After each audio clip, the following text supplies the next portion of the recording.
Welcome to the Boneyard with Steve Robertson. As always, I am your good friend and host, Steve Robertson, here on the elusive Thursday edition of the Yard. I elected to punt yesterday just because there was so much going on. Had to check out of the casino at 11, and then had a fabulous lunch there at Mary Mahoney's.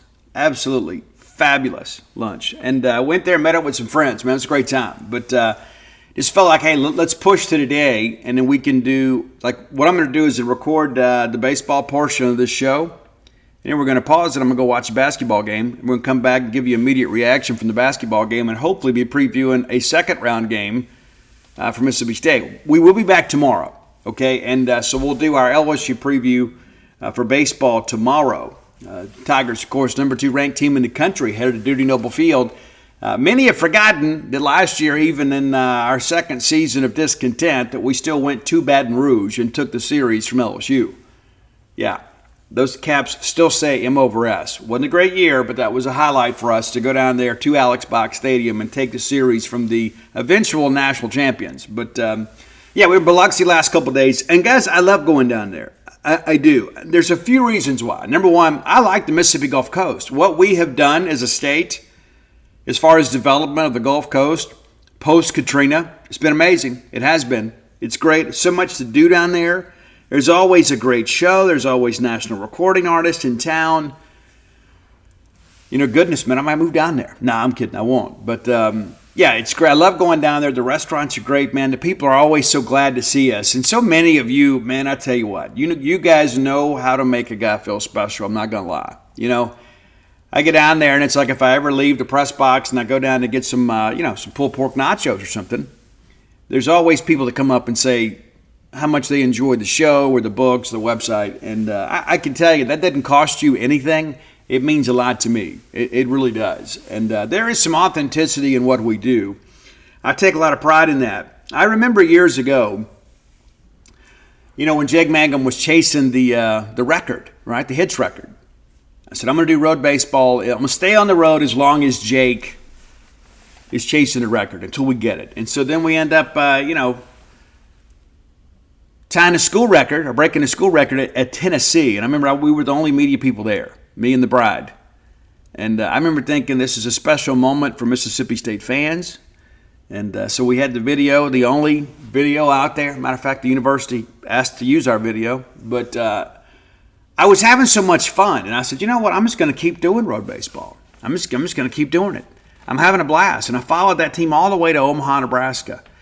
And it hit me one day. I was like, why don't we do this all the time? Why do we treat baseball differently than we do the other sports? And so I was like, hey, we need a full-time baseball guy. And I said, hey, rather than hire somebody, why don't I do it? And so we actually have divided responsibilities. Mike Nemeth, of course, covers us during the fall and goes to all the fall scrimmages. I go to most, but he goes to all of them.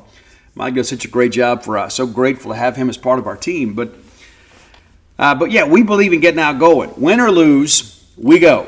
And I've missed, just a handful of games over the last, 5 years now. It's crazy. But I love going down to Biloxi because, you guys are so great down there. And as you've heard me share on the show before, there's just so many times when I was a kid, we couldn't get to Starkville. So the Bulldogs came to us, and it was so special. And my heart gets so warm, man, when I see all these little Bulldogs, right? All these kids that mom and dad are like, hey, let's go make some maroon memories together and go support the Bulldogs. And I see all these kids out there with their gloves and they're wearing their NAFL championship t-shirts and their over S hat. It reminds me of being a kid myself. And so for all of you that took the time and made the investment to come out there and be a part of our 2-day stay down at Shuckers Ballpark, thanks for doing that. It means a lot to us, but it means even more to your children. And so incredibly grateful for our Gulf Coast Bulldogs. And we had Bulldogs down there from Pensacola and all over the Southeast. People along that I-10 corridor that made the trip to come support your team. It was amazing. It really was. And look forward to getting back down there next year. I'm told that we want to go back down there. We like going down there because it's so good. Number one, it's spring break. And so our crowds here are not what they normally would be. So we go down there and take the show on the road. And I can promise you the draw we're getting down there is better than what we're getting at home during spring break. But, they do such a good job down there. The people involved with the Shuckers Ballpark, great people. Now, I understand, too, it was MGM Park for a while. Now it's Shuckers Ballpark. Based on what I heard when I was down there, it sounds like the Keesler Credit Union, Keesler Air Force Base Credit Union, that they are in negotiations to get the naming rights to the stadium. And so the next time we go down there, we may be headed to Keesler Ballpark. We'll see. But, it's a cool thing down there. And I'm so glad we do it. We did it every other year for a while. We started in 16, went 16, 18, and 20. And then for the last few years, we've gone down there every year. I like going down there. Lamonis likes going down there. I know our fans love us coming down there. So we're going to recap a couple ball games. And by the time all of that part of it gets done, we get to our top 10 list. The basketball game will have been started. And so, again, we'll pause the show. And then we'll go watch basketball. And then we'll come back. We'll wrap it up. And we'll look forward to our weekend. And, again, we'll be back tomorrow with your regular Friday show. Hey, let's thank our friends at Bulldog Burger Company. I love Bulldog Burger Company. I do. And what's interesting, too, is sometimes Dane and I are like two ships passing in the night, and we stay busy. We're busy people. And I'll come home, and she'll already be in bed, and there's like Bulldog Burger leftovers because she snuck off and got some without me. Yeah, so it's not just me, right? It's not. It's you, too. There's 3 great locations to serve you: University Drive in Stark Vegas, Gloucester Street there in Tupelo, Lake Harbor Drive in the Richmond Flowood area. Man, Bulldog Burger Company will cure what ails you. I mean, there's so many times in life you think, well, we have to go out to eat. But, when you go to Bulldog Burger Company, you get to go out to eat, right? It's such a great experience, right? There's sometimes you just got to go, throw some food down somewhere just to sustain your existence. But it's such a treat to go to Bulldog Burger Company. Have the spring rolls as your appetizer. They'll make you and everybody around you better looking. Get that chocolate shake to go. But the centerpiece is obviously the burgers. It's called Bulldog Burger Company for a reason. Yeah.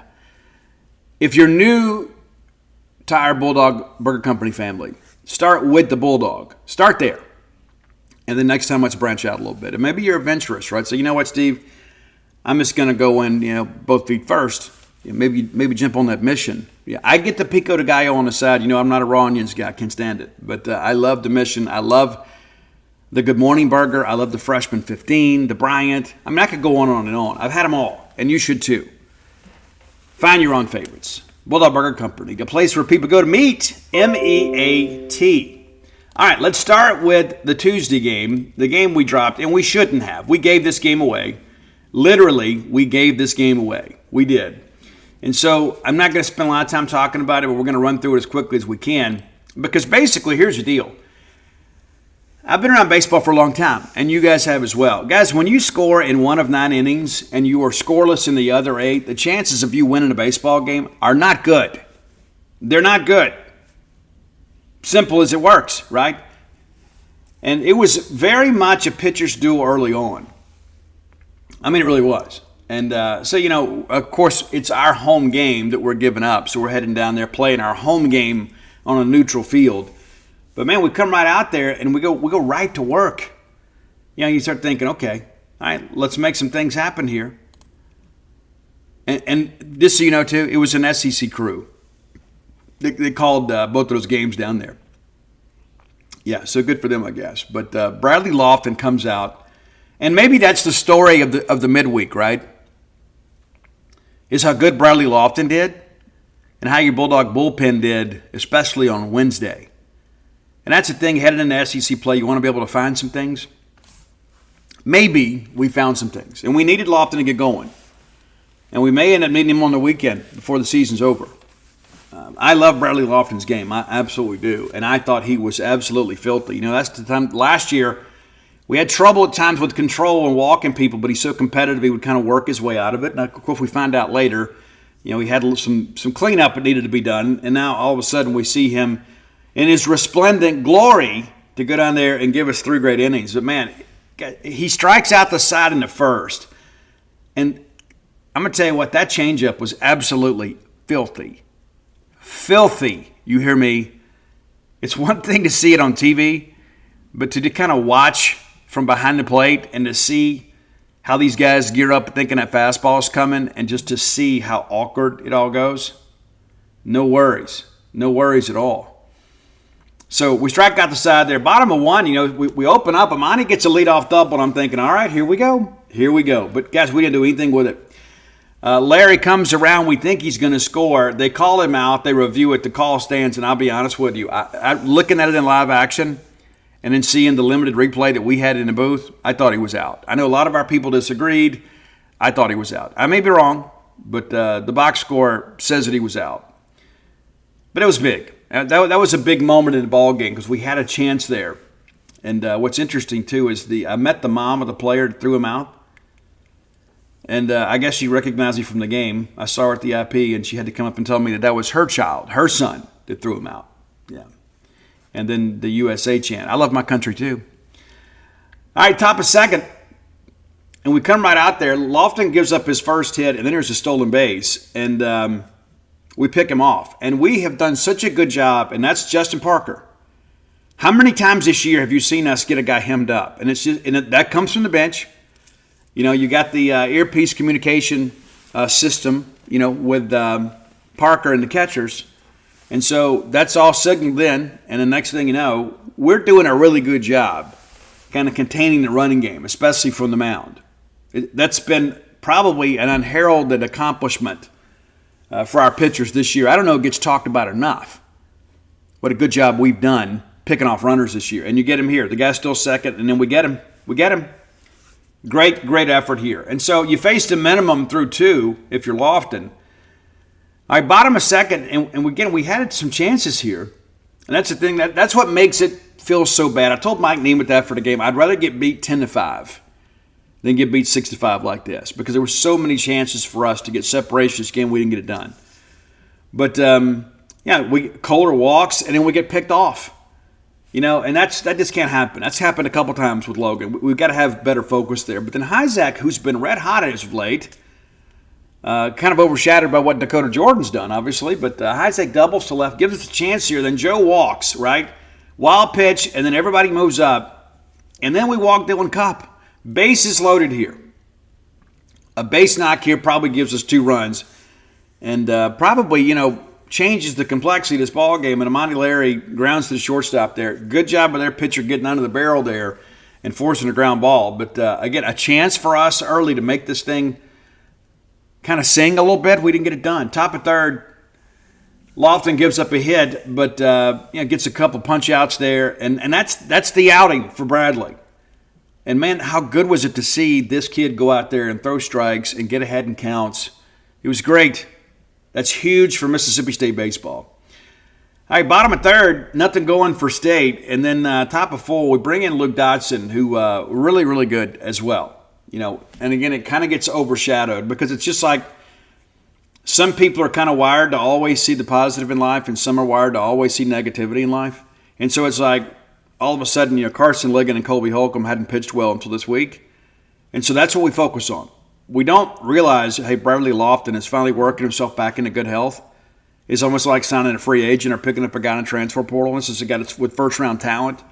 And then Luke Dodson's a guy that turned down money to come to school. Right, him and Noah Stevens both will be able to help us on weekends, for sure, down the stretch. Maybe not as starters, but working as middle relievers. Pretty good stuff there. But Dodson, again, gets a 1-2-3 inning in his first inning of work, and then, hey, we blow it open in the 4th. And it felt like, we were so close to doing it earlier. This is it, right? There was so much ball game left, though. We kind of lost our focus a little bit. But a lot of this happens, with one out. And Hyzak, again, singles and then still second. They walk Powell. Cup grounds out to the pitcher, but it works like a bunt. We get runners to second and third, but we're going to need a 2-out base hit. That worked really well for us on Sunday against Evansville. And we get one here. As Amani Larry homers to left field. Makes it 3-0. Then Marshawn comes right back and doubles, and then DJ. Apo Taco here, and there was some problems here too. Now, and I've talked to people that are not affiliated with Mississippi State to find out kind of what happened. Some people that had some communication with the officials. And what happened, Dakota Jordan basically carries his bat with him most of the way to first base. They thought South Alabama was offended that he kind of pimped a home run. And so he's kind of taking his time getting around the bases. And the third baseman, per a third-party objective report, off the record, tells me the third baseman used some profanity and told Dakota Jordan, to get his you-know-what around the bases and quit being a you-know-what hole. And Dakota Jordan said, what? And that's when it all kind of started there. But it was all initiated by the third baseman from South Alabama. And then Calvi comes out there after both benches are given a warning. And so he comes out there wanting to know what they're warned about. Well, I mean, obviously, Mark, we all saw the thing happen. And the officials are trying to do a good job here to kind of keep things from escalating. And according to, again, an objective third-party report, that Calvi says, well, what did he say?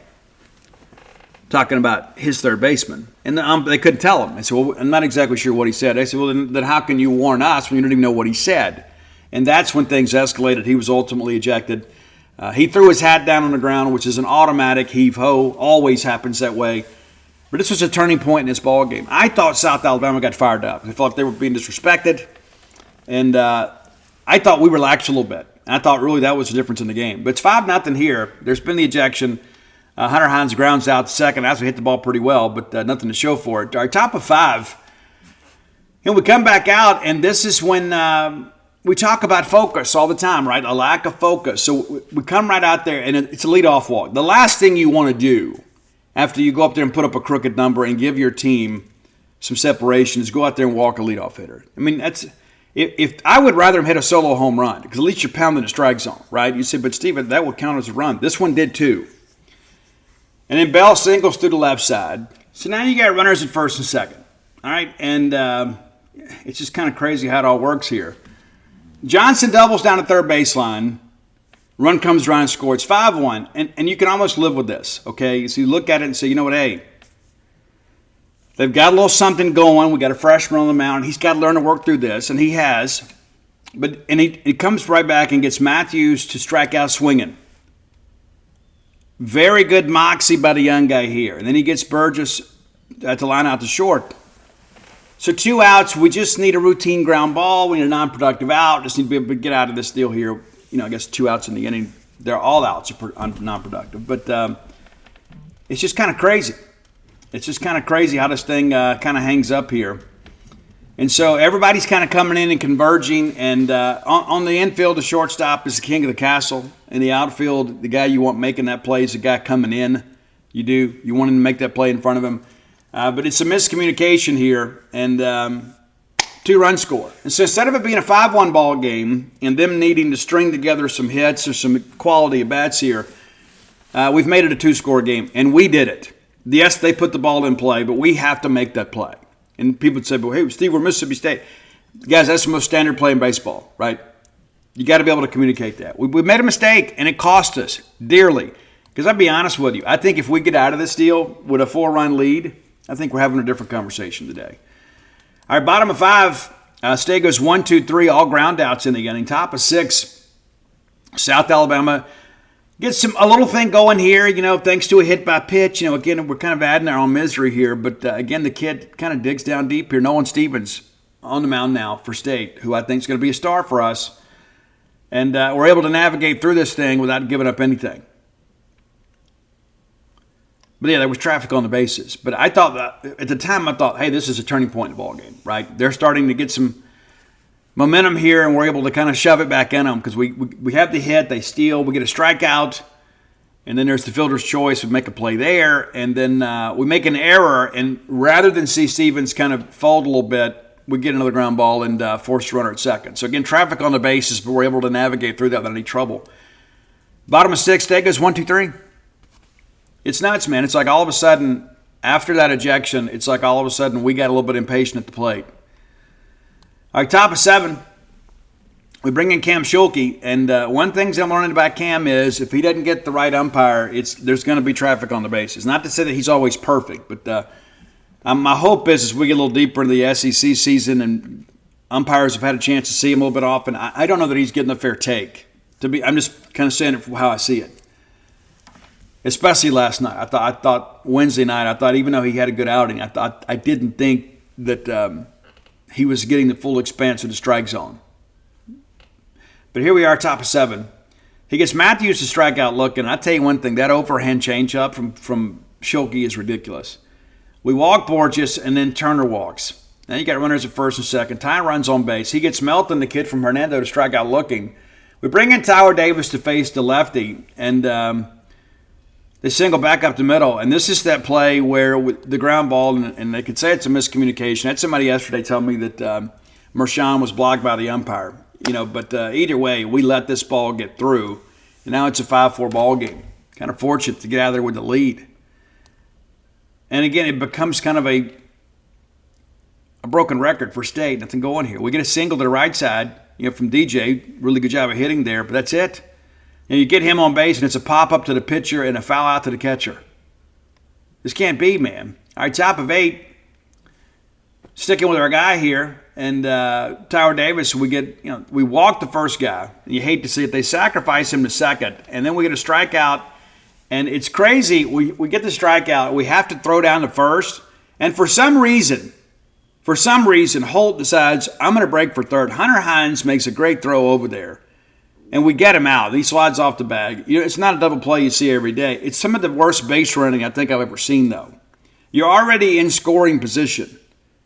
You don't have to advance yourself here because more times than not, a base hit's going to score you from second, even with 2 outs. But he just takes off and goes and basically gives us, and you feel like, okay, we've wrestled it back here. Guys, top of 8, we just need to kind of get 3 more outs here. We're out the door. It'd be nice to get an insurance run, but we don't. Kohler flies out to left. Heisek pops up to third, and then Powell grounds out to short. And here we go, top of 9, and this is where I'm thinking, okay, Auger's been so good, they're not going to be able to get to him. That's how it felt. And we come out, we get a fly out to center field, and how many times do we see it? You get the first guy, things kind of go quickly. And then they pinch hit Patrese, who has been their regular DH, who comes in and barrels one up and kind of gets the rally started. Now, all of a sudden, the time runs on base. And then we walk Turner. And that's the thing that hurts you, right? You start compounding to your own misery here. You give up the single, and then it's a walk. And then Melton, the kid from Hernando, doubles in the left center. Both guys come around to score. Now it's a 6-5 ball game. We get Sullivan a strikeout looking as Melly strikes out swinging. But the damage is done. Hey, Patrese gets a single. You tip your cap there. But then you walk the next guy. I mean, goodness, if we're able to get a ground ball. And Lamona said in postgame that Brooks didn't have his slider working for him. And that's really what you want to do is roll up a ground ball there, maybe get a game-ending double play. But here we are now chasing the ball game. Blown save for Auger, and I still have the utmost respect and confidence in Brooks Auger without any reservation. All right, bottom of 9. We have this kind of a crazy situation here, right? And so Kupp hits a ball basically outside of third. It's inside the bag, but the momentum of the bat takes this thing into foul territory. This kid makes almost a Brooks Robinson quality play, the kid at third for South Alabama. He makes that throw all the way across the diamond. It was obvious in real time that he was safe. I think we had a situation where an umpire is caught up in the emotion of the moment and anticipated a call. Of course, we challenge it, review it, and yes, he did. His foot is on the bag before the ball is in the glove. So Dylan Kupp, great effort here to get the tying run on base here. Really, really, really nice effort play from him. Larry lines out to second, hit, and that's just bad luck, right? He just kind of mishit one there, and it's kind of flared it out to second. They're able to get, Kupp gets back there. It wasn't like we call it a liner, but it was kind of a soft liner.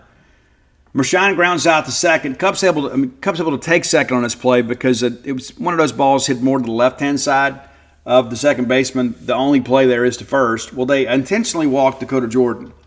And now you're thinking, we could see some maroon magic here. I mean, Hunter Hines, obviously, if he doubles in the gap, we're going to get at least one. If he gets one over the fence, we're going to walk it off in grand fashion. But instead, we ground out to first base. And you got to feel like at some point too. I think in many respects when they're walking and Dakota Jordan intentionally, I think it puts even more pressure on Hunter Hines. But Hunter Hines is a classically trained hitter, okay? And I see some comments out there, guys. He's one of the top home run hitters in the country. I know it hadn't come together yet, but it's going to. I don't think he gains anything, but from sitting, you let him work through it. You let him and Gotro figure it out. But we lose ball game 6-5. Disappointing. And we said, hey, we felt like the more difficult game was going to be this one. It's a game we lost. It turned out they were both pretty difficult. Both teams came to play. But, again, you go back and look at this. The game really turned, I think, on two things.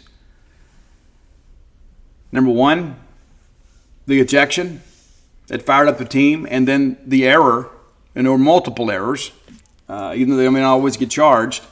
We dropped that fly ball in the left. We let that ground ball get through. All that leads to runs. You can't give away outs, and you certainly can't give away runs. And we did, and we gave the game away. All due respect to South Alabama, it goes in a win. They're not going to call me, the D1 baseball committee is going to say, Steve, we're thinking about South Alabama. What do you think? We gave them the game. Keep them out. It's not going to happen. But, again, you look at this, you feel good about Lofton's performance. Dotson, of course, it's a shame that he gets charged with those two runs. I didn't agree with the scoring decision, but, better yet, let's just catch the baseball. Nolan Stevens goes out, has a hitless inning of relief. Cam Schulke, a couple walks there. But, again, it's not always going to be about Cam's control. It's going to be about an umpire seeing it. We talk all the time about seeing the baseball as hitters. Umpires are in the same situation. Brooks Auger, of course, charged with the loss. Only runs that have scored against him all year. They're his own responsibility. So that's game one of your trip to Biloxi. All right, Wednesday was a new day, as you guys are well aware, and we had the 8 and 7 at the time, Privateers of New Orleans coming in. It's very interesting, too. Amani leads off, and they plunk him. It's funny how that worked, right? That's retaliation, right? But seriously, back to top one.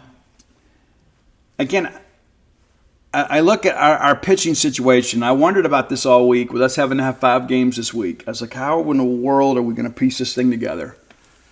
And we did. We needed some guys to step up. They did. Tyson Harding, gives up a triple to right field, and this is just kind of one of those things that happened here. And but rather than panic, he gives them nothing. Like when you got a runner at third and less than 2 outs, you need a non-productive out to keep that guy there. And he gets it. He gets a punch out, and then we get a pop-up to third. And so they get nothing and like it.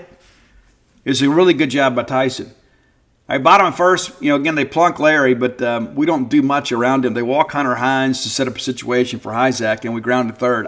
There were a couple times last night. You and I did a great job getting the ground balls. A couple big double plays in this ball game kind of extended the game, to be quite honest with you. All right, top of second, Harden goes out there again, 1-2-3 inning for him. Bottom of second, State goes 1-2-3. Top of third, we bring in Carson Ligon, and I saw the social media traffic. And I'm not going to sit here and say, well, I had the utmost confidence in him, because I did not. And I thought, you know what?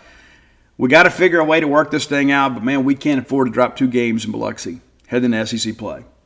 I don't know who else I would have thrown. I probably would have stuck with Harden for a little bit longer. But Ligon surprised us all. And the very first guy we walk him, and we're all thinking, here we go again, right?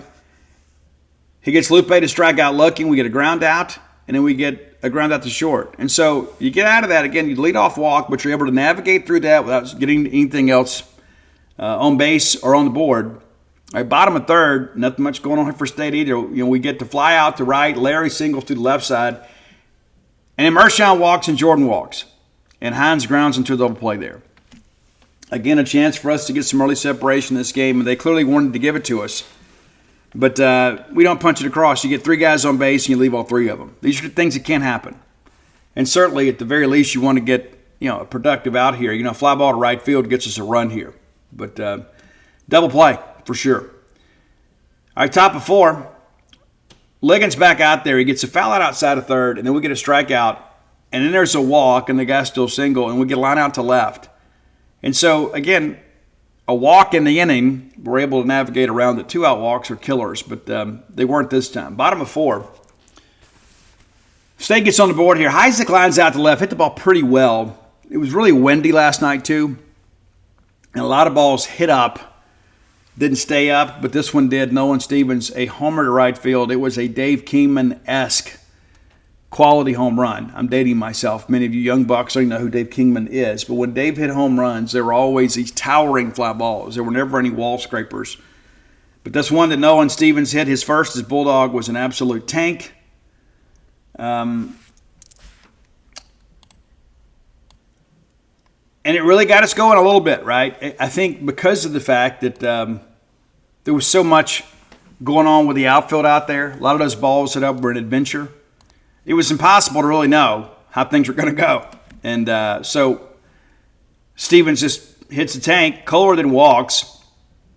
And Kupp reaches on the fielder's choice, but they force Kohler at second. That ends the inning, but State's up 1-0. All right, top of 5. And this is an unfortunate situation for Carson Ligon, who was pitching well.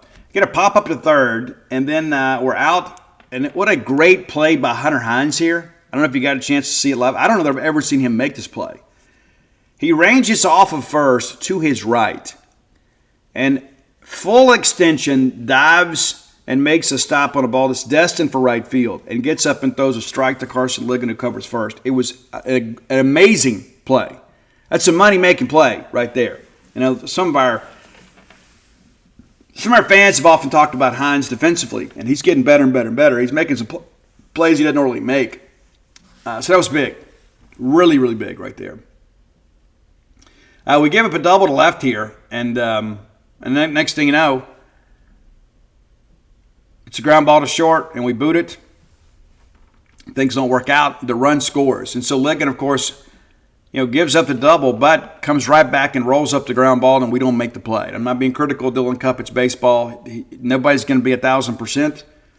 But that's what led them to them scoring there. And you got to be able to get off the field when your pitcher rolls up a ground ball like that. And he knows it. I'm not getting on Dylan. But we get a strikeout looking. And so, again, Ligon kind of mitigates the damage here. It's a tie ball game, but you're thinking, you know what? Hey, what's happening here? Well, Ligon all of a sudden, they kind of eat up some innings. Bottom of 5. Larry flies out to center. Mershine grounds out. Jordan then singles to center field. And again, just kind of staying hot. Hines pops up to second. And we got to get Hines going. This weekend will be great. All right, top of 6, we bring in Colby Holcomb. And again, I saw the social media traffic. I'm not going to sit here and tell you. I thought, well, this is the right move. I didn't know that it was. I didn't think it was. I thought, man, why do we bring this guy in a 1-1 ball game when the wind is so crazy out here? A guy that's routinely giving up a lot of fly balls. And he does this inning too. Lengthy at bat here, but he gets Sanford line out to left. Lengthy at bat with Callaway, gets him line out to right. Then we walk Castillo. And I didn't have a lot of confidence at this point. I'm going to be honest with you. Even with 2 outs, I'm thinking, you know what? Maybe this is a 1-inning thing. Maybe we can get out of this without giving up anything. He gets Williams to strike out swinging. And I thought that was the shakiest inning that Colby Holcomb had because he was lights out the rest of the way. State goes 1, 2, 3 in the 6th. We get back on the 7th. I thought Colby really found a sense of himself in this inning. You get the quick ground out, and then Hurst strikes out swinging. And, guys, it was absolutely filthy. The breaking stuff from Holcomb last night was elite. And then he gets looped to strike out swinging, too. A lengthy at bat, and he finally finishes him. K swinging. Great, great job. All right, bottom of 7. We work around a 1-out walk here and got nothing out of it. And that's the thing, too. I thought, and again, I know there's a lot of wind out there. I didn't think we barreled up a lot of balls last night. Listen, I get it. They keep throwing a different guy at you over and over and over again. I get it. But the reality of it is, I just thought our approach to the plate last night left a lot to be desired. You got to go up there looking to hit line drives. And listen, it's not as simple as that. It's not like Build-A-Bear or something where you get exactly what you want. But I thought we were dropping our shoulder a little bit, trying to take some upper trajectory swings, and that wind wasn't always our friend. All right, top of 8, Holcomb back out again for his 3rd inning of work here. He gets a ground out, and we get a fly out, and then lo and behold, we boot it again at short. And I turned to Mike Nemeth and I said, it'll be interesting to see how Colby handles this. Something has gone wrong. It was not his fault. He rolls up a ground ball. How will he respond to this? Well, he gets Callaway to strike out swinging. And again, a lengthy at bat here. And again, the slider is just nasty.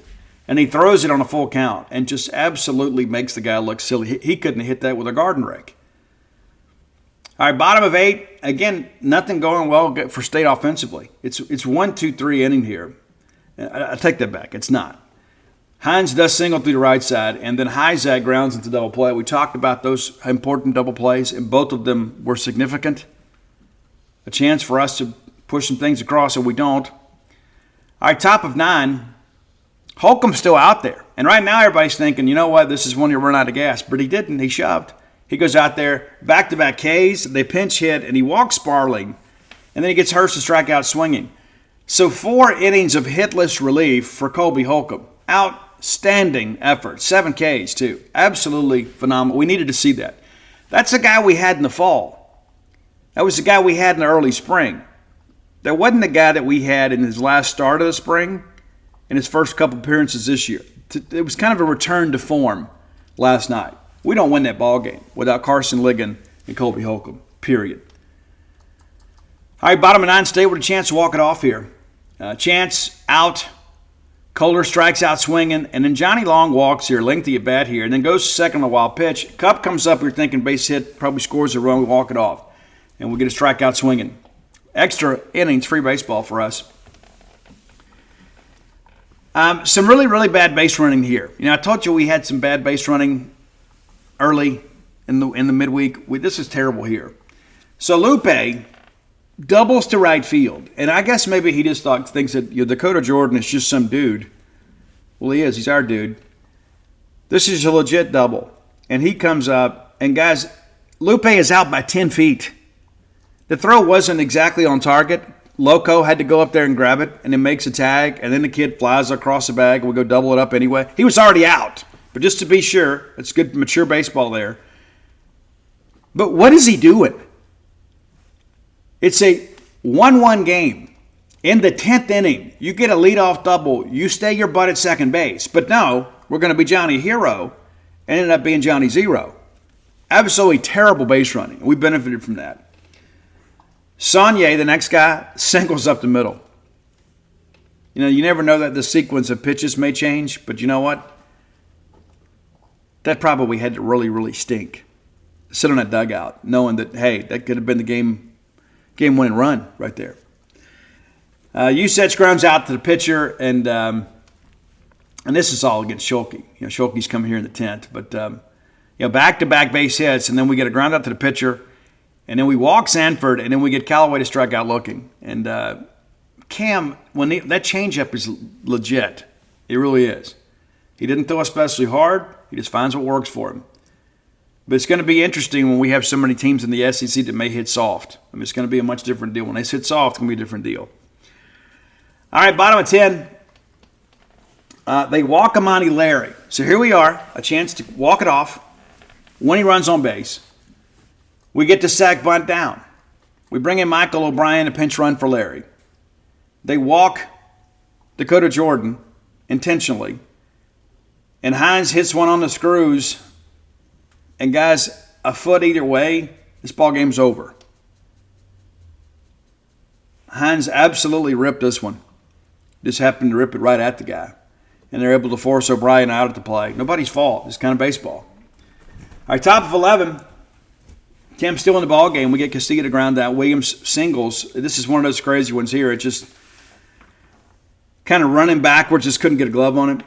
And anyway, so we picked Williams off at first. It was great. Really good effort again. We talked about it. Parker doing a great job holding runners accountable. They reviewed it. Call was confirmed. And then Watt grounds out to the pitcher. And that's it. And at this point, we feel like we needed some things to happen. Well, it does happen for us here in the 11th. Hyzak hits the ball down to the 6 hole, and when the kid is having a retreat, and the guy makes a great play. But he has no chance to get Hyzak. None whatsoever. I don't even know why he attempted to throw. I get it. You're a competitor, but you're more likely to throw that ball away than throw that kid out. And then Bryce Chance, who had been inserted in the ball game later, singles first pitch back up the middle. So now all of a sudden we push this thing around. And now we're going to, hey, let's go ahead and bunt. You know what's going to happen. You go to bunt, they're going to walk a guy, and you're going to need a base hit. But You get the bunt down, and lo and behold, it's such a great bunt by Kohler, it just kind of dies out there. And he beats it out. And now the bases are loaded. And we elect to bring Aaron Downs to the plate to pinch hit for Johnny Long. He fouls the first pitch back, and then they brawl the infield in, and he absolutely rips one 106 miles an hour through a drawn-in infield. And that's the game. And State walks it off. But again, the story of this game is not just State grinding one out. It's the fact that Carson Ligon and Colby Holcomb came out there and gave some very, very productive innings. We do not win this game without those two young men's contribution. We talked about on this show, you can't give up on guys this early in the year. And listen, I get it. You got to figure out who you can trust. But and maybe it's them working midweek to save some other guys for the weekend.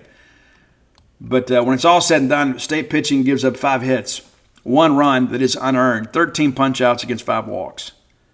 That'll get it done. That'll absolutely get it done. And State with 8 hits in the ball game. You would say, who's your offensive hero? Really not one, for State. Our 8 hits were scattered among the lineup. But Dakota Jordan, obviously, getting on base. We need Hunter Hines to get going. We do. And again, he hit a couple balls hard last night and just had the 1 hit to show for it. But I'm not worried about Hunter Hines. I know many of you are like, oh my gosh, here we go. Guys, it's going to happen. It's going to happen. It's happened his entire college career. He's just kind of in a funk right now and just kind of having some atom balls. I think he's going to be fine, and I think everybody just needs to relax a little bit. And so at this point now, we're going to go ahead and pause the show, and we'll come back with the top 10 list, and then we'll break down Mississippi State's game against LSU from the SEC men's basketball tournament.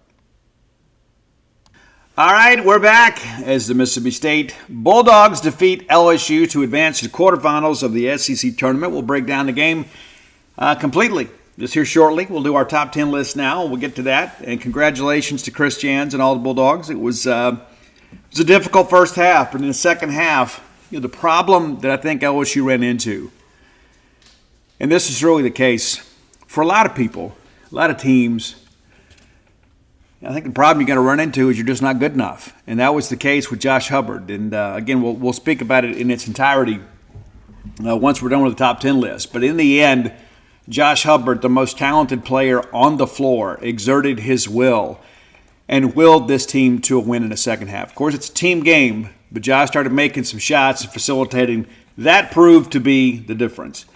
All right, today's top 10 list brought to you as always by closewithblair.com. That's C-L-O-S-E with Blair, B-L-A-I-R. Blair Chandler is a mortgage professional. He is my friend, your friend, our collective friend in the mortgage industry. 23 years of experience, back-to-back-to-back years in the top 1% close ratio in the country. Thus, Close with Blair.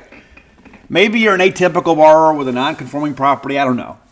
I don't know. I don't know how it works. But the reality of it is this. You need to have somebody with the know-how to get you to the closing table. You're looking for a game day condo? Blair can help you with that. He can come up with a plan. And if you're looking to buy a home for the first time, or maybe the second or third time, who knows? Get with Blair and get pre-qualified. That way you're not wasting your time, all this emotional energy you expend trying to pick out a house and man, put some roots in the ground, right? Blair can help you with that. He's the kind of guy that makes dreams come true. Give him a text or call today at 601-500-2344. Again, that's 601-500-2344. All right, my buddy Richard, who shares my affinity for all things hair. You may have seen Richard in the windows years ago. Maybe you did. He used to play at Poets there in Jackson. Very talented guy. Good friend to Mississippi State, good friend to me.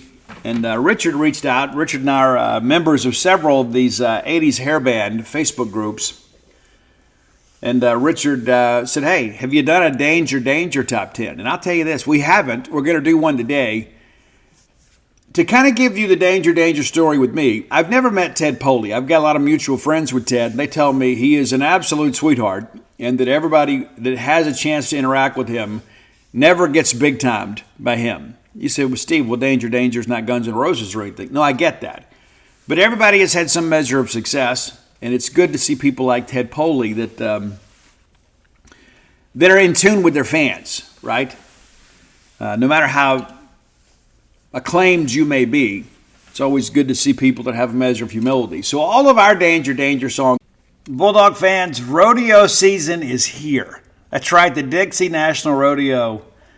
Get ready to roll, man. And I remember being a kid, that was like the biggest highlight for us. My grandmother would get us tickets every year, and me and my brother would wear our cowboy outfits. We'd put our boots on, have our chaps, our vest, and we'd go up there, and just in case one of the cowboys got a little bit scared to get on a horse or a bull, we were willing to do it. Yeah, for sure. Guys, boots aren't just for going out to a country western bar and doing a little boot scooting. Maybe you got a little Texas two-step in your game. Tecovas can make you look better than ever. Absolutely. And here's the deal, too. That's the thing, the versatility of Tecovas is you can wear them somewhere nice, or you can live life where you don't go gently. That's what Tecovas does for you. Yeah, it's a rugged, handsome boot. It's my favorite boot brand, and it should be yours, too. Be sure and check them out. Tecovas believes in Western for all people, and you can feel that when you go into their stores. When you walk in, you'll be greeted like family, offered a boot shine and a drink, and maybe even an adult beverage if you prefer. And you can get custom fitted for a new pair of Tecovas boots. You can get custom leather stamping or branding, whatever you need to make it feel somewhat individual. Look up your closest store at tecovas.com. But if you can't make it to a store, Tecovas delivers the most premium quality and most comfortable Western goods right to your door. Visit tecovas.com. That's tecovas.com. And you know what, partner? Point your toes west. Today's podcast is brought to you by NerdWallet's Smart Money Podcast. What's the best way to help you and your finances thrive? The answer can be overwhelming with all the financial misinformation out there. Fortunately, you can turn to NerdWallet's objective finance journalists to set things straight and help you make smart decisions with your own money. The nerds have helped me get smarter about things like planning for my tax bill so I don't dread April every single year, managing finances with a partner without causing a breakup, putting away more money for retirement since I'm not going to do this podcast forever. Sorry, folks. And also boosting my credit score since good credit is like a real-life cheat code. Saving for an emergency fund because life is like a good movie. It loves a good plot twist. The nerds also explain the real impact that the latest financial headlines could have on your life. Weekly financial check-ins with Smart Money help you spend more time doing what matters and less time worrying about what doesn't. Let NerdWallet's trusted experts untangle today's web of financial misinformation. Listen to NerdWallet's Smart Money Podcast on your favorite podcast app. Future you will thank you. Today are going to be with Ted Poley on vocals. There was a time when he was out of the band, he got fired, they brought him back, and there was a run there with another singer, and all due respect to him, it's not the same to me. But when I moved back from Canton, Mississippi, the summer of my senior year, it was interesting. Wrote about all that stuff in When the Bottom Falls. You can order a copy today at whenthebottomfalls.com.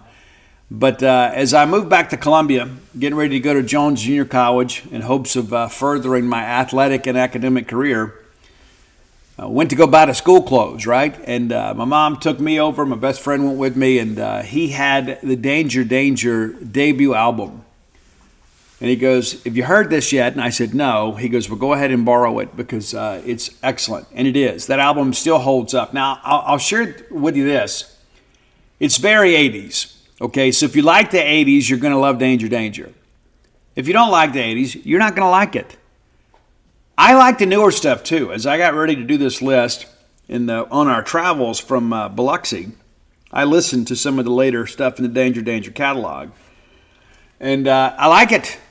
I like the new stuff. And we're going to have a couple tracks from the latest album on our top 10 list. So there you go, Danger. Today's top 10 honoree. So we're going to go with the number 10 and number 9 songs are both from the Revolve album. And while it's still kind of true to the Danger sound, you can tell they've matured a little bit as musicians. It's a little more, I guess you'd say, not really cast to the genre itself. It's a little more just kind of straight ahead rock and roll, right? It's not the pop metal that we had in the 80s with some bands. But Number 10 is a great track called Keep On Keeping On. And again, it's a song of encouragement. We all need more of that in life. There's so much negativity out there. There's a song for every mood, but more times than not, I like to listen to things that are uplifting. This is one of them. When adversity comes along in life, you got a choice. You can let it beat you, or you can keep on keeping on. And that's what number 10 is about. Number 9, absolutely love this song. I do. I really like it. I like the arrangement in the song. I do think it sounds a lot more modern. And a lot of the longtime Danger fans have accepted this kind of new direction in the band because Ted has rejoined the fold.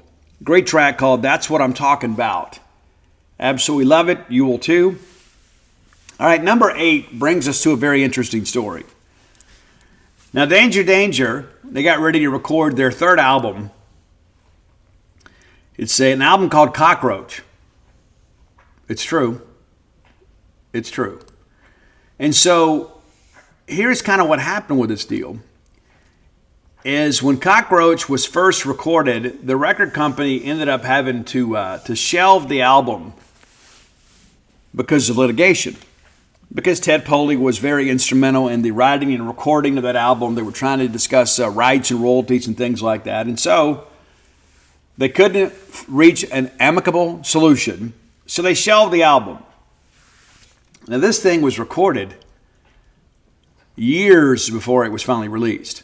And so they kind of came up with a compromise once Ted rejoined the band, is they released Cockroach Volume 1 and 2. Originally recorded in 1993, it didn't have its official release date until 2001. And to kind of make everybody happy, Cockroach Volume 1 has all the same songs recorded by Paul Lane, who was the vocalist that replaced Ted Poley in the band. And then they did Cockroach Volume 2, which were the original recordings with Ted Poley singing these songs. So they released both, and so no matter your preference of singers, you could get the songs that you wanted from the singer that you loved the most. And what's interesting too, the debut album was good. The second album, Screw It, was also really good. And so album number 3 was kind of highly anticipated by fans of this band, and you don't get it for nearly a decade. And so you finally get that, and it was kind of a resurgence in popularity in the metal culture to hear those songs from 93, and you kind of hear the evolution of the band, but it is more true to the early 90s Danger. But there's a great song on there. Great song. That's why it makes our list today. It's when she's good, but when she's bad, she's better. Great song. That's number 8 from Cockroach Volume 2. All right, number 7. Another good song. This is off the Screw It album. That's the second album in the catalog there. It's a great track called Coming Home. It was the final single from that album. And this is when there began to kind of be a rift within the band. There was a lot of talk about, Ted may go solo, and Ted did do some solo work, but they did go back into the studio and record Cockroach. But it's interesting that, Coming Home was kind of that final single of the Danger, heyday in many respects. You may not know this too, but they also, if you're familiar with the Santa Claus 2, maybe you are, the Naughty Naughty Christmas, that's a Danger track. Yeah, maybe you didn't know that. It's true. Al Petrilli used to be in this band too. You guys know Al Petrilli was the guitar player for Alice Cooper for many years. He's part of the Trans-Siberian Orchestra now. That great version of Carol of the Bells. That's Al Petrilli playing that amazing guitar riff there. All right, number 6, going back to the debut album. One of my favorite tracks on the album is Don't Walk Away. It's basically about a relationship where one person's kind of beginning to fade a little bit with their level of interest. And it's like, even though you're having your doubts, we can still work it out. Songwriting is not, it's not Stairway to Heaven by any stretch, but it is very, very, very, pop, rock radio type stuff. And again, I think Ted's vocal stylings were perfect for this level of music. Number 5, this was not a single, and it's probably the only song on our list today that wasn't officially released as a single. I absolutely love this song. I think it's one of the best songs that Danger Danger has ever put together. It feels like love, and it's about those early days when you start to date somebody, you're hanging out, you're spending some time together, and you can't stop thinking about them. When you're away from them, you feel a little sick to your stomach. You get out that phone, you make that text, you go like that picture on Instagram just so they know that you're there on your mind. But that's what it's about. Feels like love. And great song, and I think it would have been a hit. Now, our final 4 songs were hits in some varying degree of success. Of course, MTV used to play music before there was 24 hours of ridiculousness, Jersey Shore, and hair care commercials. Much different dynamic. And a lot of political PSAs these days. But I think we probably agree these are the top 4 songs. We may disagree on the order. Now, the lead single off the Screw It album, which was phenomenal. Love that album. It was initially going to be called Monkey Business, but the record company decided, with Skid Row's success with the single Monkey Business, they thought there may be some confusion there, and so they changed the name of the album. But Monkey Business is the lead single. Now, if you listen to the album version, there's an intro that says, it's called Ginger Snaps. It kind of leads you into Monkey Business. And doesn't have Near the Edge of the Skid Row version, don't get me wrong. But great track, number 4. Number 3, one of the best power ballads that you may never know. We've talked about it on the show before, but it's like power ballads that you don't know that you should. This is one of those songs, man, that it evokes a lot of emotion. Even though I have been in a relationship for a long time, right? There is still some songs out there. There is some authenticity in what they say, and you can kind of feel it come through. This is one of those songs that this wasn't just, hey, I've got a riff, let's write a track. You can tell somebody lived this. It's a great song called "I Still Think About You," number 3, and let's talk about it. It's been 3 years, a lot of tears. I got nothing but this song. But there's a line in there that absolutely has stood out to me. And I get chills even talking about it. And it's this line where he says, I guess loving me was just a temporary thing. I think at some point we've all felt that, True, it's true. And so this song, while there may be some nostalgia to every bit of this, I think at some point it's very relatable to all people. I think that's why it was such a hit. I Still Think About You. Number 3. Now, number 2 and number 1, this is where we may disagree. That's okay. I think most people would probably agree with me, but there are going to be some people that have been Danger Danger fans since their inception that may disagree with the order. Number 2 for me is Bang Bang. What's that sound? I gave you my love and you shot me down. Huge hit. It was on MTV. It was everywhere. There were T-shirts everywhere. Everybody had to go see Danger Danger. And, of course, they went out with Kiss multiple times. And ultimately with Alice Cooper, which is one of the things that led to Al Petrilli leaving Danger Danger for Alice Cooper's band. Kind of how that happens, right? It's all this some big incestuous relationship. But Bang Bang, number 2. Number 1, though. And I could find a million reasons to play this song at Duty Noble Field. I could. But it's Naughty Naughty, which was the debut single from the debut album. And these guys went from complete obscurity to heavy rotation on MTV, and then everybody had to see Danger Danger. So you had Danger Danger's song Naughty Naughty. But there is kind of a robotic vocal in this. And then there's the little aside there where he's talking to the girl, and she slaps him and says, "What kind of girl do you think I am?" And then she giggles kind of playfully, right? Absolutely love the track, love this band, and thank Richard so much for the suggestion. If you're looking for a band that maybe is kind of true to themselves, I would go listen to Danger Danger. They're a band that, that they were part of a fun time in music. Of course, they were more of an 80s band in the 90s, so they were kind of the precursor to, before grunge really became a thing, right? And, of course, the metal acts of the day had kind of become a little bit cookie cutter of each other. It's true. It had gotten really bloated. But Danger Danger is one of those bands that had some actual talent. They just kind of got washed up in a change in music and a shift in the way the record companies began to market music. But Ted Poley, again, great singer, great songwriter. I think you'll dig them. So again, Richard, thanks as always for the suggestion. If you have ideas for the top 10 list, reach out, let us know. Best way to do that is to hit us up on Twitter, and Roy is the collector of the list. He's at Dawgmatic67, Dawgmatic67. Our great list also on Spotify on that same handle. Just hit subscribe. It'd be great. And maybe follow Roy on Twitter. It's not like he's going to be tweeting out pictures of his food. I may do that. No, really not very often, but he does it. No, he doesn't. Roy's a good dude. You follow Roy, you're going to get Mississippi State stuff, and you're going to get our great list. And, not that he's an insider or anything. Roy's just a good Bulldog fan. He could deserve to follow. But we're happy to do them. And, again, as always, appreciate your feedback out of the top 10 list. All right, let's get into this basketball thing. This segment of the show brought to you by Campus Bookmart, a Starkvillian institution. I love Campus Bookmart. You will, too, if you don't already.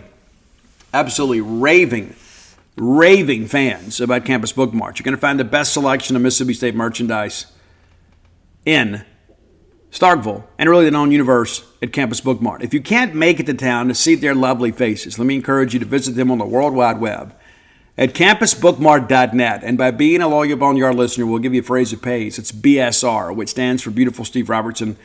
That gets you free shipping on all orders over $75. Any order less than $75, absolutely incomplete. We got SEC weekends upon us now. You need some new Mississippi State baseball merch. And be looking, of course, for some March Madness T-shirts. Only at Campus Bookmart. They'll get that stuff licensed and they'll have it out for you very, very quickly. So be ready for that as we get ready to prepare for the NCAA Basketball Tournament 2024. All right, it was not a great first half, to say the least. I mean, Josh Hubbard was kind of bottled up. Tolu couldn't get going. And basically, LSU kind of dictated terms to us. And we can talk about, the rims were a little bit tough, and they were for both teams.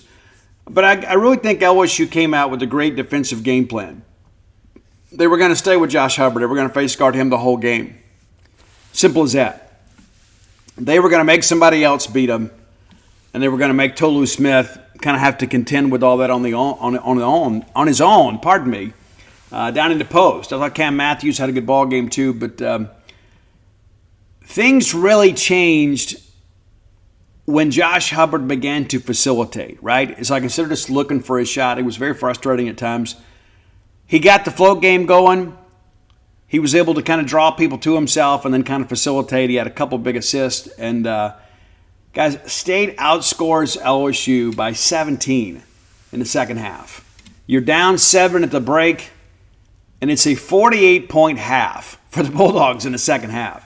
That first half was abysmal offensively. We turned it over a lot. I don't know if we're just a little bit too anxious. Maybe we understood the gravity of the game. You win, you're in. That's what Joe Lenardi had to say. And again, I can tell you from some sources on campus earlier this week, that was pretty much the accepted belief is that, hey, if we want to be sure, we got to win this game. We weren't confident we were going to be in if we lost this game. It's all a moot point now as the Bulldogs win. Now we're 20-12. We talked about how important it was to get that 20th win. We get it now. I think if you'd beaten South Carolina or A&M, you're probably in no matter what happens in the tournament. But here we are. So we've done what we needed to do. Kind of looking back at the numbers here, we talk about what a great second half it was. State ultimately wins the ball game 70-60. And I thought there were some unnecessary whistles late in the game on both teams. It's just so silly. When the game has been determined, let it play out. But DJ Jeffries, 34 minutes of action, 11 rebounds, and all of them were huge. He had a couple of offensive boards that State ultimately scored on those possessions. Just 8 points, but I thought DJ's defense was good. And DJ obviously is a guy that knows how to rebound in traffic. He was very, very good. Cam Matthews, a little bit of foul trouble. Got the third foul, had to be kind of careful on defense. But I thought down the stretch, he was really, really good with everything that he did on both ends of the floor. 30 minutes, 1 rebound, 3 assists, just at 3 points, which means that Cam's probably due for a big ball game. Tolu, again, really nothing going in his first half, but he does pull down 13 rebounds, 3 assists, and 8 points. Had some other opportunities at the free throw line that didn't work out quite as well as we had hoped. But the story of the day is Josh Hubbard. And LSU was bound to determine early on to kind of keep him kind of bottled up. They were double-teaming a lot, forcing him to give the basketball up. He ends up with 24 points. And I thought there was a very interesting stretch in the second half. About midway through the second half, when State was kind of beginning to pull away a little bit, Josh wasn't on the floor. And so we kind of began to just kind of facilitate. And I thought Rams Davis was really, really big for State down the stretch. This is a guy that's a former starter. He could have pouted. He could have moved back home like some other people did. He could have just said, you know what, this isn't fair. But instead, he embraced his role, and it's been a really good six-man for State. And I thought Deshaun did a really good job kind of facilitating when Josh was on the floor. Matter of fact, we even go to the timeout. We come out of the timeout. We go right back out there with the same lineup without Josh. I think that really confused LSU a little bit. Like, well, now what do we do, Coach? 13's not out here. Who are we supposed to double? And next thing you know, Rams out there facilitating, knocked down a couple big threes. Huge game for him. 28 minutes for him and 12 points. Pulled down one rebound. Also had a really nice assist. Shaquille Moore. And he's a guy, too, that kind of comes and goes in the box score but does a lot of the intangibles. I thought he was really good today. The big three-point basket he hit right when State was putting this thing away was very, very significant. 17 minutes, a rebound, assist, and 9 points for him. Jimmy Bell comes in, gives you 10 minutes, didn't really fill up the box score, had the one rebound. And Sean Jones Jr., 10 minutes off the bench, really played hard, 3 rebounds and 4 points, and 2 of those were absolutely phenomenal. It's on the cover of our game recap story from Justin Frommer. Absolutely ridiculous, man. They let him get loose on the baseline, and Sean Jones absolutely heaves it home. As we used to say back in the 80s, they put him on a poster. Absolutely phenomenal, in the words of Ben Howland. Defensively, I thought State did a really good job for the most part, but especially late when State needed to kind of get back in it and spark a big run. It all started with defense. Tyrell Ward with 8 for LSU, Will Baker with 6. Jordan Wright with 7. Trey Hannibal, he's just a monster. He is. 18 points for him. Hunter Dean with 10. He has had some good games against us, but I thought down the stretch late, he was kind of absent for them. Mike Williams with 7. Jalen Reed with 1. And Milwani Wilkinson pitches in 3. Kind of looking inside the numbers here. State, at one stretch in the first half, was shooting 35%. We end up at 41.8% as a team. LSU shot 38%. Three-point shooting was a challenge for both teams. LSU just a shade better because they made one more three, but they shot 35%. We're 28.6. We were 6 of 21 from beyond the arc, but hit some big ones late. Free throw percentage stayed 18 of 27 for 66.7%. LSU 15 of 21, 71%. Rebound, we're even at 36. State pulled down 8 offensive rebounds. LSU 7 on the defensive end. State with 28. LSU with 29. State shared the basketball a little bit better with 11 assists to 9 for LSU. LSU with 4 blocks, a couple of those on Tolu, and 2 for Mississippi State. State with 10 steals, 9 for LSU, 18 turnovers for LSU. They're a team that's worse than the Southeastern Conference, and State pushed them beyond their average today. 19 personal fouls for the Tigers and 16 for State. So, hey, we win, right? Simple as that. We win. We're good to go. We're excited to get this thing done. And I think that's one of the things that you look at now is we had the 4-game losing streak, but we're in a new season now. So now what's next for us? Well, we don't have to sit around and wait. We know good well who we're going to play next, and that's okay too. So let's real quickly kind of recap what got us to this point. There's only been 3 games played in the tournament. South Carolina and Arkansas underway right now, or will be shortly.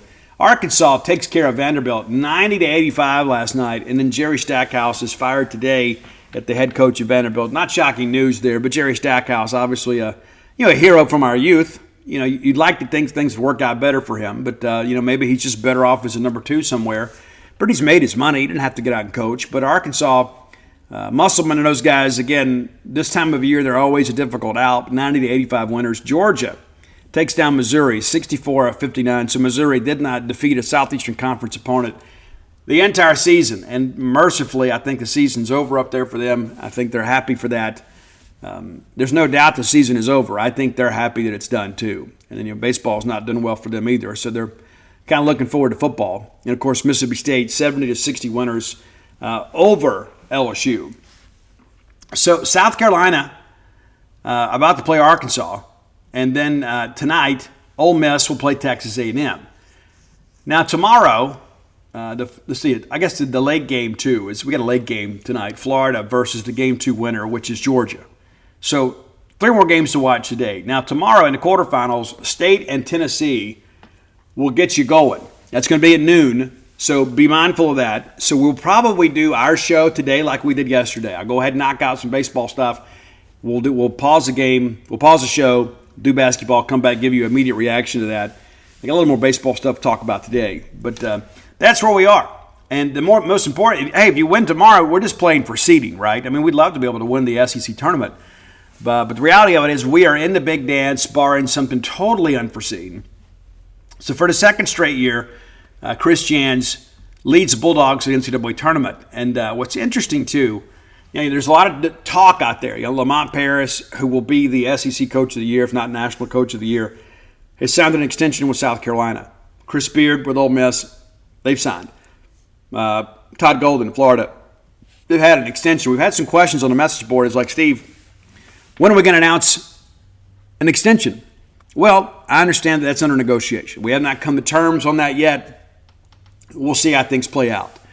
Maybe it's a situation, too, where, Chris Jans just wants to focus on the season, get us to the tournament. And if you saw his South Carolina press conference, you can see what it all meant to him. I mean, he was absolutely distraught and kind of despondent during that post-game press conference. And if you hadn't seen it, maybe go back and watch it now. But plenty of basketball to watch as we kind of move forward with the tournament. It's a great time of year, as you guys know, and it's so great to know that for the second straight year, the Bulldogs will be in the bracket.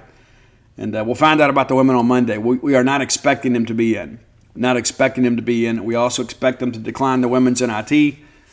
And then we'll just get ready to kind of recruit out of the portal and see if we can't put something else together. But today we're celebrating because we defeated LSU for the second time this season. And LSU will probably end up, in the NIT, I would think.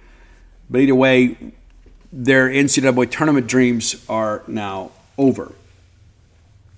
All right, final segment show brought to you by the Stark Vegas Clubhouse. If you're unfamiliar with that, just Google Stark Vegas Clubhouse. Their Facebook page will pop up, and you can view all the amenities that are available to you when you decide to book a stay at the Stark Vegas Clubhouse. Whether it is a work retreat or maybe perhaps just simply a work trip. Maybe you need to come to the Golden Triangle and you got to bring a crew with you. Book the Stark Vegas Clubhouse. It's not just a weekend resort. It's available to you all the time. And there are a lot of people that use it midweek when they're having to do some things up here. So I encourage you, hit the Google, check it out yourself. You can book through Airbnb or VRBO. It's completely up to you. I'm not going to tell you what to do. You live your life, right? But if you book through the Evolve website, I can save you some money. And maybe you've got enough. I don't know. I try to save money whenever I can. But use promo code BSR10 with the Evolve website. You save 10% off your stay. So whether you're coming for a ball game weekend, maybe bringing the whole family in instead of going out and renting 5 hotel rooms and everybody being scattered all over Octavia County, have everybody under one roof. That way Grandma can make those cinnamon rolls for everybody at breakfast. How amazing is that? Maybe the kids are in town and the kids are adults now and they want to go out and relive their college years a little bit, and Grandma and Grandpa can take care of the grandkids. Kind of conveniently located for everybody. It's a great place, man. Great place. Conveniently located just 5 miles away from the Mississippi State campus. Not a lot of neighbors around. We don't want you out there having a rave or anything, but there's a lot of peace and quiet. You'll enjoy it. Be sure to go check it out today, the Stark Vegas Clubhouse. All right, so here's where we are with baseball. Nate Dome is not going to start this weekend. Expected to miss this start, hoping to have him back next weekend against A&M. That's the hope. Now, it's important to understand, Chris Simonis has always kind of been that guy that doesn't like to talk a lot about injuries unless there's like a season-ending type deal, and he doesn't like to talk about those then. But if there's a guy that we expect to get back, he just kind of says, hey, we're kind of working through it. Nate's working through it. But Evan Sierra is going to be the starter against LSU on Friday night. And then we're going to come back with Cal Steven on Saturday and Drangelo on Sunday. And people are like, well, hey, why don't we just move everybody up a day? Well, you want to keep guys where they are, right? You want to keep them on the same arm care schedule. You start moving everybody around, you're asking for trouble. Now, remember last year, we threw off, and we're not really throwing off here with Sierra, don't get me wrong. But last year when we had Paul Skeens, we didn't throw Cade Smith on Friday. We pushed Cade back to Saturday.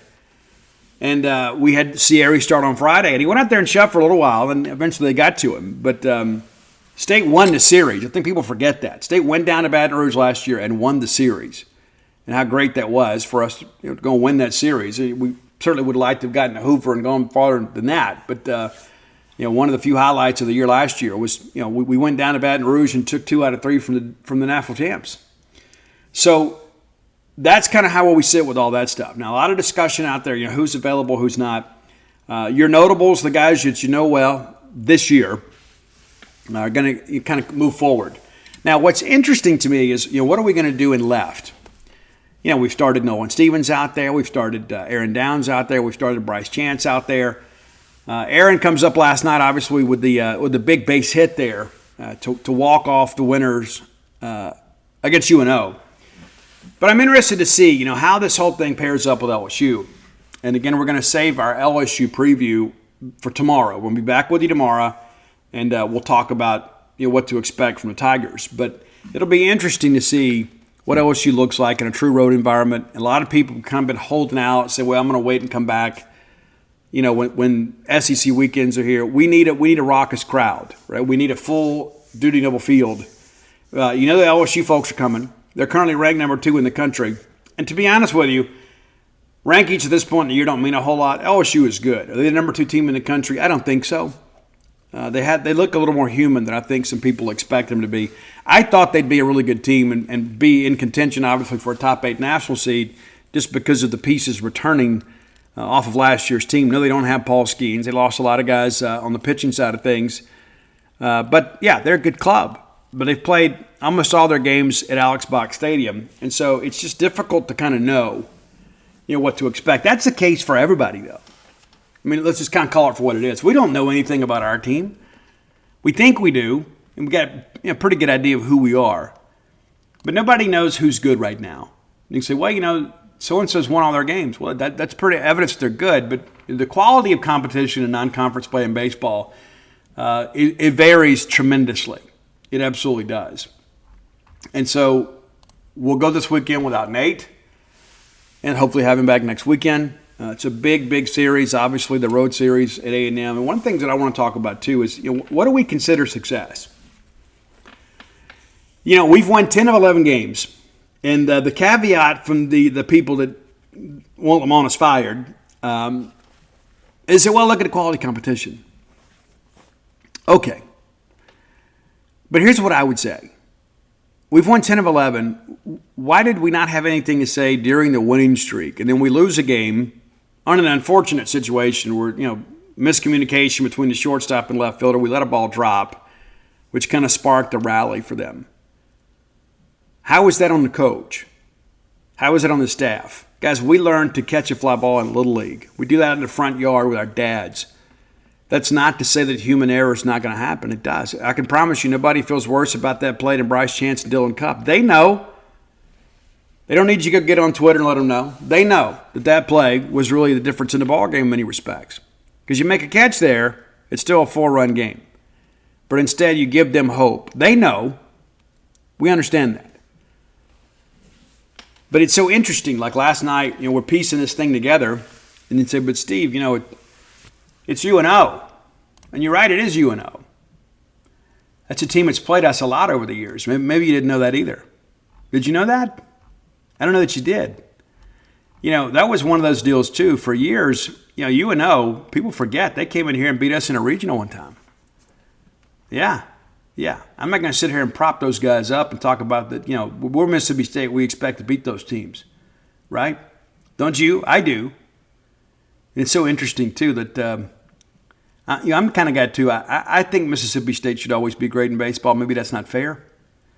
But I also understand that baseball things change from time to time. But State now 42-21 against UNO, the Privateers. We hadn't played them since 2005 until last night. A series that began back in 1970. So let that factor in for a second. We've played those guys 63 times now. It's true. Kind of is what it is. But, I share that to share this, is that it's a big deal for those guys to play us.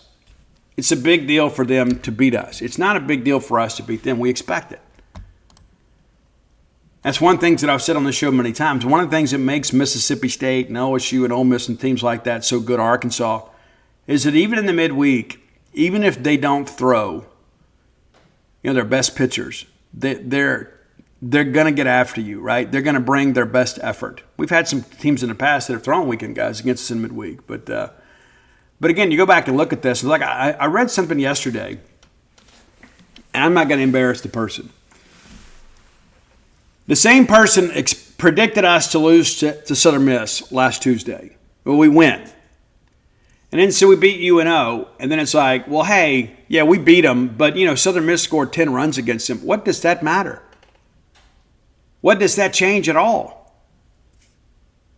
It's one of those things I just look at and I kind of ask myself, I'm like, what are we talking about? We're starting to compare margin of victory. A win is a win. What's interesting, too, UNO also played Evansville and took 2 out of 3 from Evansville. And, of course, the one they lost, they got shelled 18-4. Those games were competitive, and they lose at Tulane, and then they take 3 from Alabama A&M as they should. They beat South Alabama last week on March 6th, Wednesday, down in Mobile, beat them 7-5. Then they go on the road and get swept by Florida State. So I'm not sitting here trying to prop these guys up, but one of the things that, and I guess maybe I'm in a minority with this. I don't think so, though. I get so tired of our fans, in many respects, being our worst enemy. We're not making a coaching change today. We may not make one this year. We may not make one next year. The best thing for Mississippi State is for us to win and win big. It doesn't make any difference to me who the skipper is. My loyalty is to Mississippi State. But when we can't enjoy a 9-game winning streak, that's not about Mississippi State. And listen, I get it. Chris Simonis, in many respects, and the staff, they've kind of worn out their welcome with some of you guys. They're not going to receive any grace from you all just because of the fact it's like, hey, we should never have to endure these kinds of things. And then all of a sudden we've had a half dozen or so midweek or non-conference losses, some of those coming into midweek. That's just not what we expect. But I wanted to share some things with you, on our way out the door. I guess this is one of those, who am I type deals here. But, just kind of looking at some numbers here. There's a team that we hold in very high regard.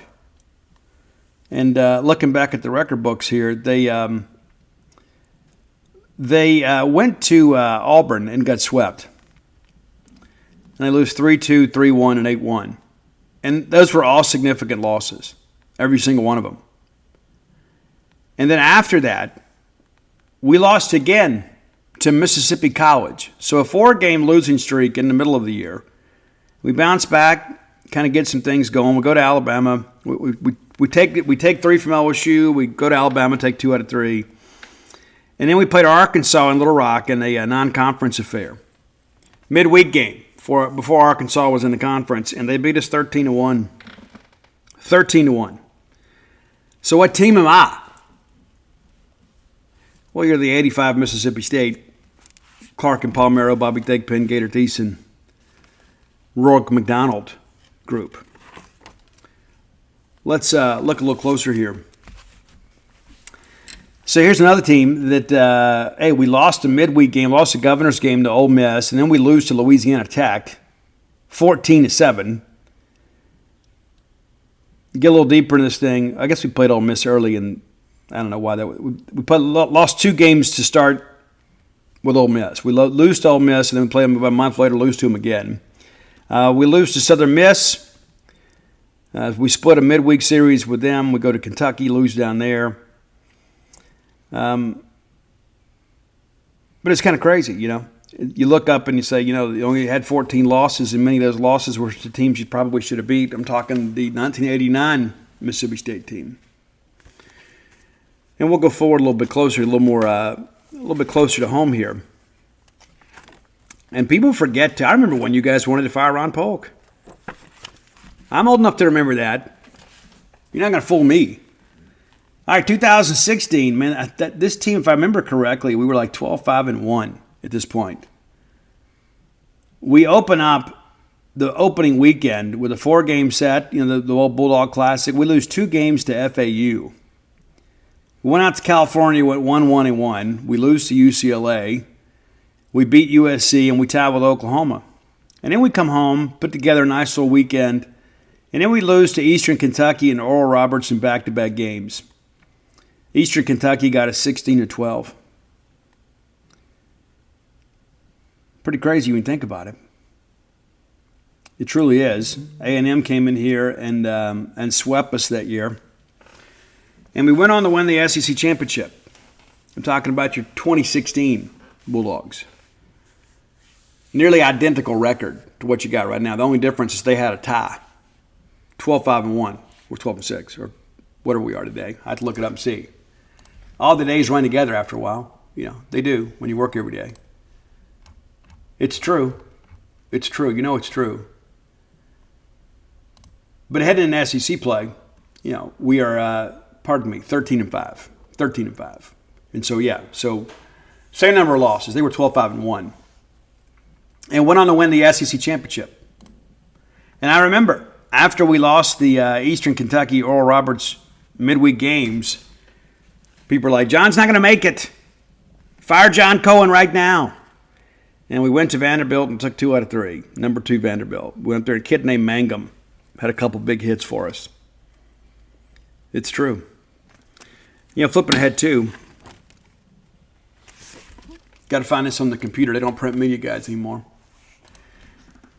But I recall, I'm old enough to remember too, that we won a national championship a couple years ago. Seems like forever ago. It does. It does. And you'd say, but Steve, you're just kind of belaboring the point. No, I'm just trying to illustrate the point that there's only so much that you know about a team at this point in the season. And especially when you start, you think, okay, well, Nate's hurt, going to miss a start. We hope to have him back next weekend. But then you see Bradley Lofton beginning to get it going. And you have one good outing, you know, from Holcomb and Ligon. You start thinking, if nothing else, and maybe they can help us in the midweek and save some arms for the weekend. But I just point that out because I think we have a tendency as a fan base at times to gravitate to the negative things that are happening. And maybe it's because we're just bracing for impact. But you may have forgotten this. You know, remember that Friday loss to Tulane when that kid came down here and shoved? Yeah, and then we lost to Kent State. Remember that? Yeah, we strung together a pretty good non-conference record. We head down to LSU. We should have swept them. We blew it. And then Arkansas comes in here and sweeps us. We're expecting a big, big series. And before Christian McLeod can get settled in, it's already like 4-0. Start piecing some things together from there. And do you remember that Missouri series? Remember that? We were in contention to win the SEC championship. Remember that? And then we lose 2 out of 3 to Missouri. Basically removed any possibility of us winning the SEC championship. And then we went to Hoover, and we got shelled. And we came home, and there people were saying, we don't deserve to be a top 8 national seed. We don't even deserve to host. We got 10-run rolled twice in Hoover. And then we went on to win a national championship. We swept through our own regional. We took 2 out of 3 from Notre Dame, a team probably the toughest seed that wasn't in the top 8. They were, a lot of people were like, oh, of course they got to go to Mississippi State. We won a national championship. And so I'm not going to sit here and tell you that this team is going to win a national championship because I don't believe that. I'm not going to sit here and tell you I believe this team's going to make an SEC championship. I don't believe that either. I do believe this is a team capable of making the postseason. I don't just mean Hoover. I believe we've got a really good chance to make the NCAA tournament. And so I just share that because there's only so much you know at this point. And we have a revisionist history. It's like I remember people like, oh, well, the days of Polk, that would never have happened. Well, it happened with regularity because that's how baseball works. It's not like football where you just go out there and you're just kind of aggressively getting over everybody. Do you remember in 2008, Polk's last season? We lost the first 2 of the year at North Florida. We lost 2 out of 3 at North Florida. We got swept by Baylor in our own ballpark. It was an abysmal year, guys. It was. And maybe you've forgotten that 2018 team we had after we had to say goodbye to Andy Cannizaro. And we had that road trip that lasted us until we got to Mexico State in here. But remember, we opened at Southern Miss, played at Jackson State, went to Corpus Christi, played a couple games down there, got McNeese State on the way back. Went down to Houston and had a really good weekend in Houston. And we came back, thought we'd righted the ship. But people forget, we got swept by Southern Miss, We lose at Texas A&M Corpus Christi. We lose at McNeese State. We even lose the opening game of the series against Utah Valley. And then we lost to Southeastern Louisiana in Biloxi. That team went to Omaha. And they were eliminated in the bracket final against the eventual national champion, Oregon State. So again, I just say that, telling you to be patient. Let's see how things play out. It's not this game-to-game thing. It's like we're waiting for 10 games for Lamonis and Crew to lose another one. We say, what about now? What about now? What about now? It's like a bunch of kids.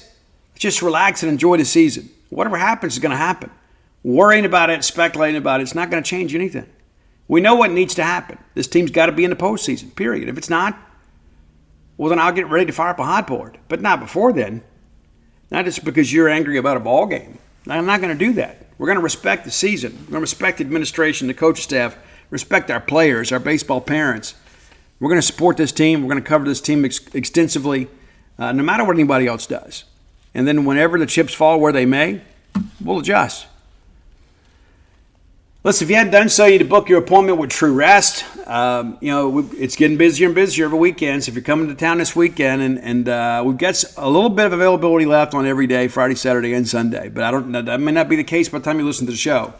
Dial 662-268-7601 and get more information about the availability. Or you can download the True Rest app and book online. We do have 4 pods and 4 people float at the same time in their own individual pods. And be sure and check it out.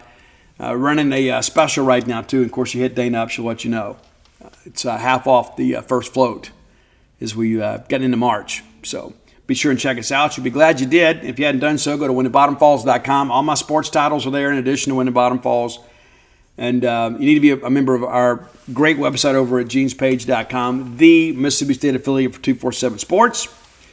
We'll be back with you on tomorrow. Again, we'll get ready. We'll preview the LSU baseball series, and then we'll talk about whatever happens between Mississippi State and Tennessee on the basketball court. But again, I think everybody can sleep well tonight knowing we're headed to the NCAA tournament. Not the play-in game. We're going to be in the regular bracket and I have to play our way in. And again, congratulations to all who observe this time of year. I know all of you that are Mississippi State fans. No matter what your favorite sport is, you're always excited to see us advance and postseason play. You want the best from Mississippi State. So let's all get behind this team and look forward to seeing where they're seated and where they're going to be playing out of. But the bottom line is this. Mississippi State expected to make the men's basketball tournament now, really no question about it. And the women's still kind of sweating this thing out. Probably not going to get in. And we open up SEC baseball play this weekend, and then pretty soon we'll have some spring practice reports for you for football. A lot going on this time of year. But until next time, let's all live our lives in a way we make more friends than enemies, and people can see a difference in the way we live.